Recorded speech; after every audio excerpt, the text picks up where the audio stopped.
छत्रपती शिवाजी महाराज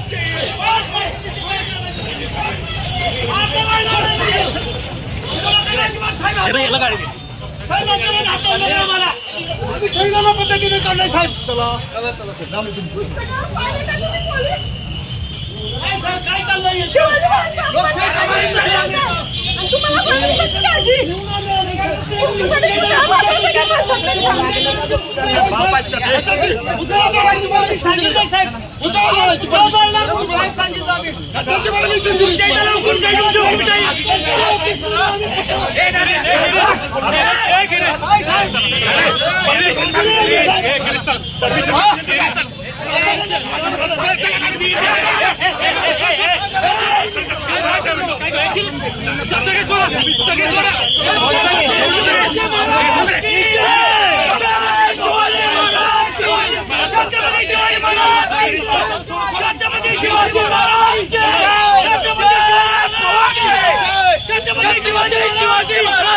छत्रपती शिवाजी महाराज की छत्रपती शिवाजी महाराज की जय भवानी जय शिवाजी. डॉक्टर बाबासाहेब आंबेडकरांचा संविधान जिंदाबाद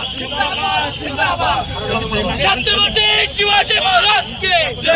आता थोड्यापूर्वी तुम्ही सगळ्यांनी तुमच्या डोळ्यांनी पाहिलं, आज आम्ही गृहमंत्र्यांचा पुतळा जाळणार होतो पण त्या पुतळ्याची पोलिसांना एवढी काळजी आहे की जो पुतळा ज्या जिवंत माणसाने आणला त्यांचा जीव जरी गेला तरी चालतंय अशा पद्धतीनं पोलीस ढकलत होते. तुम्हाला मागं जो बुरुज दिसतोय तिथं पण काही लोकांना ते ढकलत होते. कुणाचं डोकं जर त्या बुरुजावर आदळलं असतं आणि ते डोकं फोडून कुणाचा जीव गेला असता तर कोण जबाबदार? म्हणजे शिवाजी महाराजांपेक्षा पानसरेंपेक्षा ह्या महाराष्ट्रातल्या महिलांपेक्षा देवाभाऊंचा फक्त पुतळा यांना महत्त्वाचा आहे. म्हणजे त्या पुतळ्याची सुरक्षितता यांना जास्त महत्त्वाची आहे. यांना आमच्यासारखी जिवंत माणसं महत्त्वाची नाहीत, शिवाजी महाराज महत्त्वाची नाहीत. आणि या गोष्टीचा मी आज निषेध करतो, या पोलिसांचा निषेध करतो. एवढंच तुम्हाला जर ते तुमची ताकद तुमचं धैर्य दाखवायचं असेल तर त्या आमदार संजय गायकवाडला अटक करा, त्याच्यावर दखलपात्र स्वरूपाचे गुन्हे दाखल करा आणि त्याला इथं कोल्हापुरात ओढून आणा. काय तुमचा जोर आमच्यासारख्या गोरगरीब चळवळीतल्या कार्यकर्त्यांवर दाखवू नका, नाहीतर एक दिवस जनतेचा उद्रेक झाल्याशिवाय राहणार नाही. एकत्र जमलेलं होतो पण आंदोलनकर्त्यांच्या 4 पट पोलीस यंत्रणा पोलिसांची माणसं इथं जमा झालेली दिसत आहेत. जेव्हा पुतळा जाळायचा प्रयत्न आंदोलनकर्ते करत होते तेव्हा आपण बघितलं की त्यांनी संपूर्ण बळाचा वापर केला. 4 जणांनी केवळ पुतळा आणला होता आणि 40 जणांनी त्याला एकत्र केलं. त्यांचं काय झालं असतं चुकून बळाचा वापर करताना? एखाद्याचं डोकं फुटलं असतं, एखाद्याला अपघात झाला असता, पण त्याची त्यांना चिंता नाही. तर जे पुतळे आणलेले आहेत त्या पुतळ्याचं रक्षण करणं आपली जबाबदारी आहे. अशा अनुषंगानं पोलीस इथे यंत्रणा काम करताना दिसतीये. 22 तारखेपासून सातत्यानं आम्ही असं म्हणतोय की तुमच्याजवळ जे बळ आहे, तुमचं जे ब्रीदवाक्य आहे, त्या ब्रीदवाक्यानुसार तुम्हाला जर काम करायचं असेल तर आमदार संजय गायकवाडांना अटक करा, त्यांच्यावरती गुन्हे दाखल करा. पण ते करताना मात्र दिसत नाहीयेत.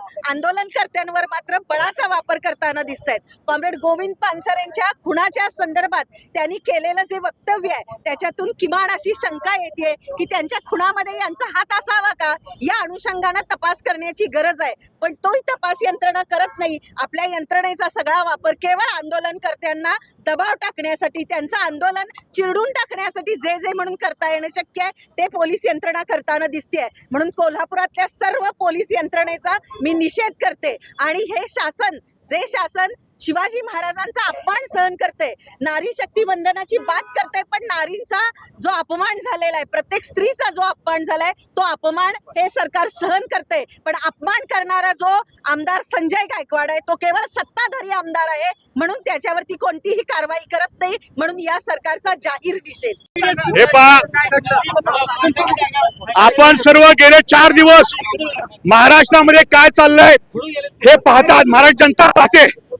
एका 30 वर्षाच्या निष्पाप युवकावरती त्याला धमक्या देणारे संजय गायकवाड, छत्रपती शिवाजी महाराजांचा अपमान करणारे संजय गायकवाड, गोविंद पानसरे यांचा अपमान करणारे आणि शिवाजी कोण होता या चांगल्या पुस्तकाची बदनामी करणारे संजय गायकवाड यांच्यावरती गेले 4 दिवस झालं पोलीस जे आहेत हे देवेंद्र फडणवीस आणि एकनाथ शिंदेच्या दबावापोटी कॉग्निझेबल गुन्हा दाखल करत नाहीत. म्हणून आम्ही परवा दिवशी एसपीने निवेदन दिलं. त्यांना 24 तासाची मुदत दिली की तुम्ही कॉग्निझेबल ऑफेन्स करा. जर फेसबुकवरती छोटीशी पोस्ट टाकून मोदींच्या बद्दल टाकली, फडणवीस बद्दल टाकली तर लहान मुलींना देखील इथं अटक होते, कार्यकर्त्यांना अटक होते. तर अशा वेळी 6 मिनिटं तब्बल 38 शिव्या देणारा हा संजय गायकवाड कोण लागून गेला आहे हे सरळ सरळ दिसतंय की तू मारल्यासारखं कर आणि मी रडल्यासारखं करतो. एकानं म्हणायचं चुकीचं आहे फडणवीसने आणि एकनाथ शिंदेनी, आणि संजय गायकवाड त्याच्या कार्यकर्त्यांनी चालू ठेवायचा दुग्धाभिषेक करायचा. अरे दुग्धाभिषेक छत्रपती शिवाजी महाराजांचा करतात.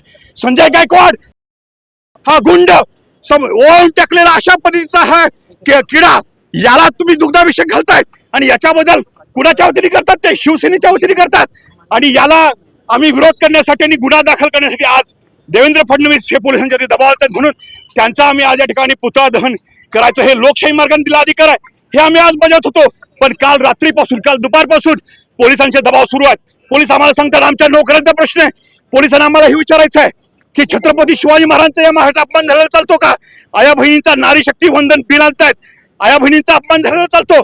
फक्त देवाभाऊचा आणि एकनाथ शिंदेचा अपमान झालेला चालत नाहीये. पोलिसांची खरी जबाबदारी, पोलिस आमचे करदाते, आमच्या पैशातून पोलिसांचा पगार भागतोय. पोलीस हे आमचे नोकर आहेत, देवेंद्र फडणवीसचे नाही आहेत. आणि कार्यकर्ते ज्या तुम्ही बघता सगळे तरुण कार्यकर्ते आहेत, महिला आहेत, हे आज पुतळा जाण्याचा प्रयत्न करत असताना कशा रीतीने या ठिकाणी बळजबरी करतायत आणि पुतळा काढून ह्याचा प्रयत्न सुरू आहे. अजून देखील आम्हाला म्हणायचं आहे की देवाभाऊलाच फक्त मान सन्मान आहे का? शिवाजी महाराजांना मान सन्मान नाहीये का? अजून देखील वेळ गेलेली नाहीये. आम्ही उद्या बुलढाण्यामध्ये हजारोंच्या संख्येनं संजय गायकवाडला विचारण्यासाठी त्याच्या घरामध्ये तो म्हणतो घर में घुस के मारेंगे. खऱ्या अर्थाने आम्ही शिकवणार आहे घर में घुस के कसे मारतात हे पुस्तक घेऊन शिवाजी कोणाला जाणार आहे आणि त्याला जाब विचारणार आहे. देवेंद्र फडणवीस रोक सको तो रोक लो. देवेंद्र फडणवीसला आव्हान देतो आम्ही की तुम्ही आम्हाला अडवून दाखवाच. यावेळी गोविंद पानसरे आणि शिवाजी महाराज, फुले शाहू आंबेडकरांच्या सच्च्या कार्यकर्त्याशी तुम्ही पंगा घेतलेला आहे.